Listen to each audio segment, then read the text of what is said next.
Tea and tobacco. How do I pair the two? What's up, everybody? Eric here from Tea and Tobacco. Today, that's what I'm going to talk about, is how I do pairings with cigars and pipes and tea.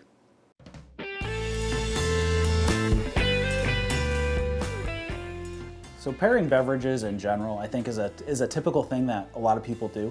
And obviously, since this channel is about tea and tobacco, I pair tea with cigars and pipes quite a lot. And really my philosophy is really, what am I trying to get out of the pairing?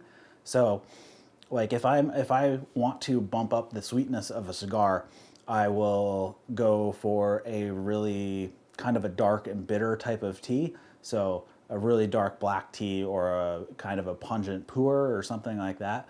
Or if I want to bring out sweetness in the tea, I'll go for a heavier, earthy cigar, you know, something like a Rocky Patel 1990-1992, Gurkha Vintage Shaggies, big fan of those, you know, things like that. And those will be more earthy and they'll bring up the sweetness of the tea. Sometimes I really just go with something I know, and one tea that I pretty much compare with anything is Da Hong Pao.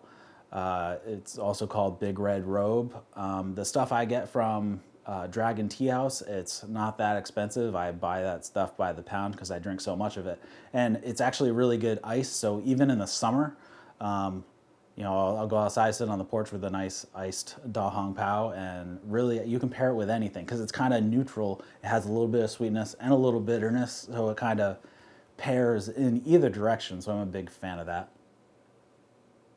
One thing I probably wouldn't do most times, I probably wouldn't ever pair with green teas, just because it's a weird flavor, because it's kind of vegetal a lot of the times, and some oolongs that are very flowery, like an unroasted Tai Kwan Yin, those can be very, you know, flowery, kind of a rose type of flavor, and that's just kind of weird.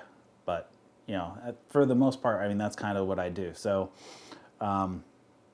that's kind of like my philosophy of pairing, is just trying to figure out what accentuates the other things. So like I said, if you have a nice sweet cigar, go with something, you know, dark, like a dark black tea, like the Pure Bud Black that I had just reviewed. That is really good. I was drinking that with a Monte Cristo Media Gnocchi.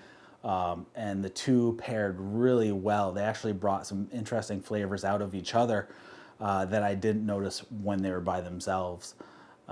So really, it's just kind of the way to go. I mean, it's the same way with pairing beer or whiskey or anything. Not that I do that because I'm not a fan of either of those, but that's just kind of the way to go. I find a nice sweet, like aged white tea, or even some fresh white teas that don't have as much kick, you know, like a Silver Needles or something like that, can definitely get overpowered by some cigars just because they're just a little too delicate at times. And you know, that's just kind of the way to go. So I know a lot of people have asked, so I figured I'd just make a quick video on my philosophy of pairing the two together. So be sure to like and subscribe, and I'll see you next time on Tea and Tobacco. See you guys.